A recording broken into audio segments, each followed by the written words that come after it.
And just to clarify, to reassure everyone, I'm not the inductee. So, okay, let me just make that clear. How many of you would agree with me that the Pacific Northwest Pro of the Year is an extremely prestigious award?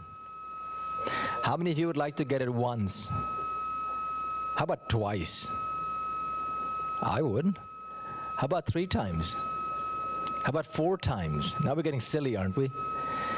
AMiller, the dear friend, she's received the Pacific Northwest Pro of the Year USPTA 5 times, but that actually is small potatoes because she's also received the USPTA National Coach of the Year, guess how many times?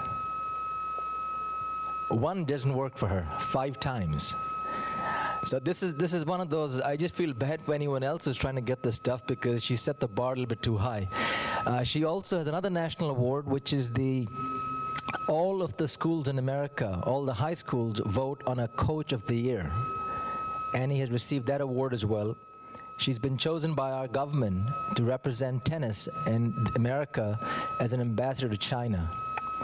And how many of you here are with a sponsor in terms of, they supply you with product and you speak for them and those kind of things? Many of you, well, obviously, support your sponsors. Annie has been with Wilson for a long time. And in fact, she has lifetime speaker status with Wilson. So that's a pretty big deal. Most of us will never get that. She's been with Lakeside High School, teaching and, in my opinion, changing some young minds and making a strong impression for about 24 years. She's been at Oswego Tennis Center for 28 years. The PTR has 34 international master pros. I mean, national is a very big deal, but international, obviously, by definition, is a little bit bigger. So we have 34 international master pros. Annie is one of the 3 ladies as an international master pro. She's been a part of the women's committee with the USPTA nationally about 14 years. And for me, on a very personal level, there's 2 things that by the way, I've known Annie for about 25 years. I didn't know she did all this. She's like, wow, she's pretty humble too. The 2 things with Annie that I just absolutely love. One, there's just almost a passion for learning. She just wants to get better and better and better. And I can't think of a better way to prove that. 26 USPTA national conventions. She's attended those, and the reason I know it is most of these, the first person in the seat in most of is Annie, and she's taking pictures. She just likes people, and she loves taking pictures. So it's a bit humbling.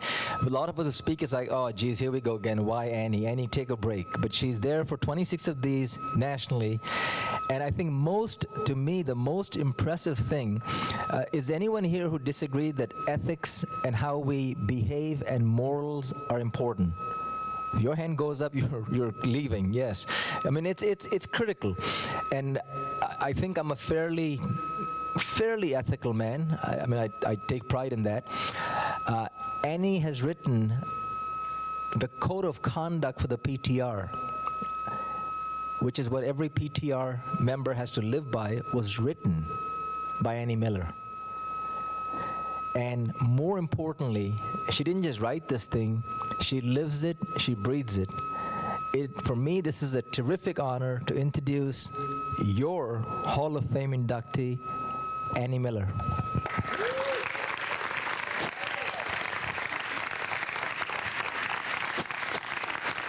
So I am greatly humbled and totally honored to be with my peers. It's so great to see some of my longtime friends.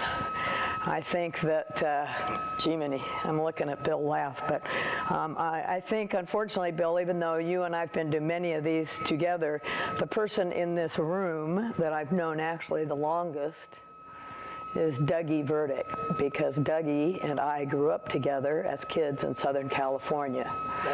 Dougie.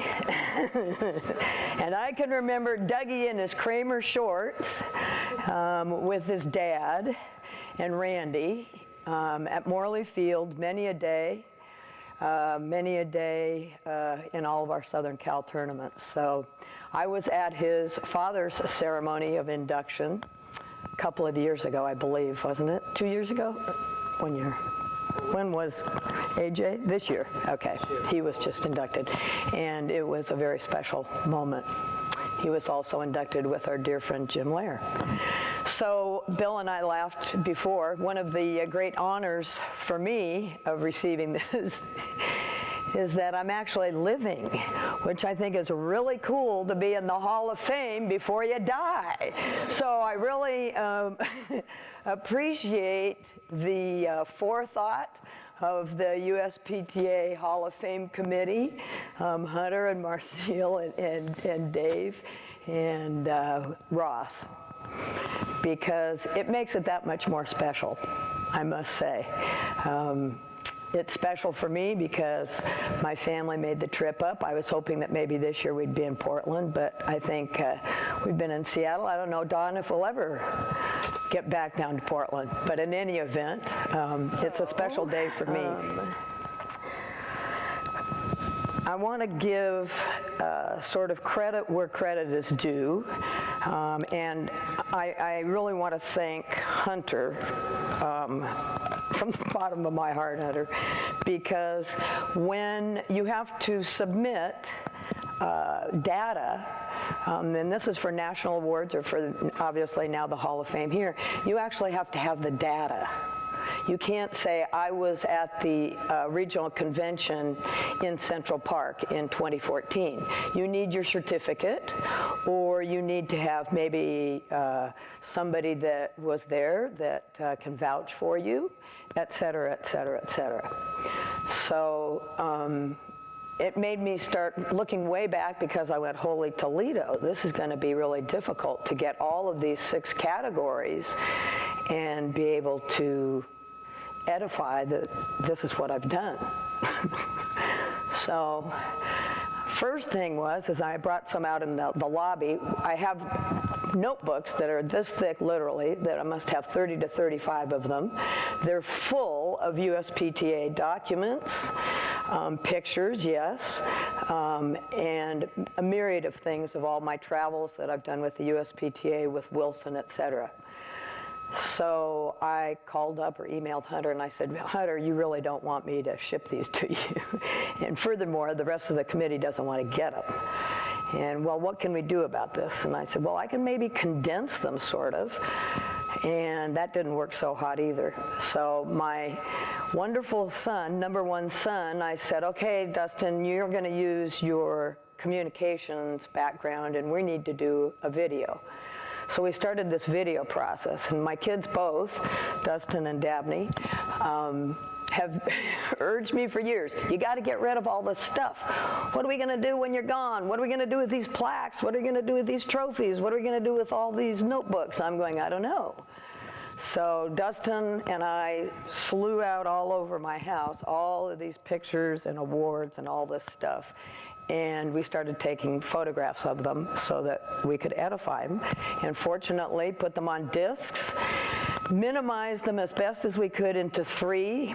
Thank you, committee, for not making me do 10 of those, because I'm sure they were extremely boring for you. But it was a walk down memory lane, to be sure, because as I called my dear friend Jim Lair the other day, when I heard, I said, geez, you won't believe what I found in a file cabinet. Jim Lair came to the Mac Club when I was there for 10 years. He came as my guest in 1976. I know some of you weren't even born there. So 76 was a long time. And in that wonderful stash, AJ and Alan, I have this plastic open, well, Alan, you may have seen one of them, open containers, and it is for athletic excellence training. That's what it used to be called, and they're cassettes. So I think we're going to put them on eBay and see what we can actually get, because I've got many of them along with his evaluation sheets. So it's pretty funny to go look at them and haul them back up upstairs. So I want to just give you a quick sort of rundown. I don't want to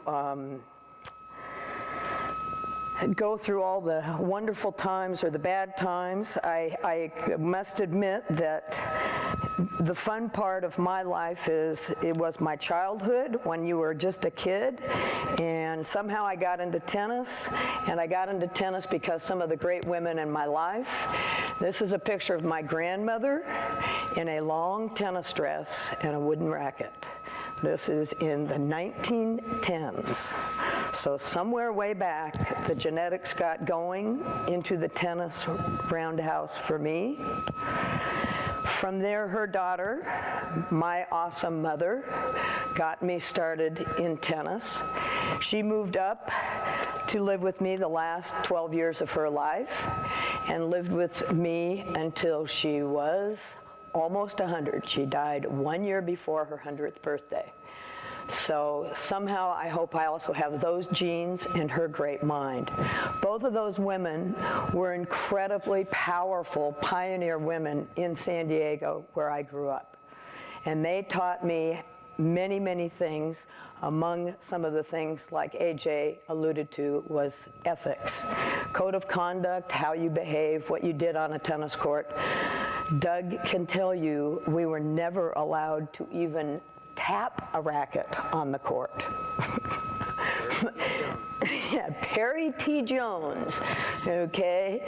Going to Pacific Southwest. If you ever played at Pacific Southwest or Ojai or any of the famous Southern Cal tournaments, Perry T. Jones was there, and if he even saw you open your mouth to say anything, let alone move a racket towards the direction of a downward cycle, you wouldn't be playing. So all of those things gave me a lot of hope for growing up, and hopefully a lot of hope for you guys that you will be able to someday be in a Hall of Fame with the PNW up here as well. Some of you may or may not know this. Did I do that, Don, with my handy-dandy hand? Probably about 2 months ago, I went from one of the most incredible highs from a very incredible low. And it's almost inconceivable, but it does happen. Life has its wonderful surprises. On Monday, I had the distinct whatever you want to call it, title, along with somebody else that is a very dear friend of mine, of being fired from my recent club that I became a teaching pro at. That was rather shocking, to say the least, and I've moved through that. And on the Thursday of the same week, I was inducted into the Hall of Fame. So it shows you that there's something going on in the tennis world, and I think Alan and AJ, you can tell me, but even being an international master tennis professional and having 1 million credits, speaking in China, doing all the right things does not guarantee you to have a job. So with that, it doesn't really bother me anymore. I've gotten over it. Moving on. I'm going to carry on doing all the passion that I have for tennis and always have had. I was blessed when I was in high school to be coached by one of our top awards in the PTA. It's called the Alex Gordon Award. If you've ever been to a national convention, you will see the recipient of the Pro of the Year. It's a beautiful crystal, kind of royal blue. It kind of matches Hunter. You would be perfect carrying it right now. Beautiful crystal vase, and many of our friends have won it. And Alex Gordon was my high school coach. That was pretty cool. And when I was a sophomore, I started up the famous Southern California tennis tournaments. So again, somehow back in the day, I really had tennis and directing tennis and tournaments and having fun and team tennis on the radar screen.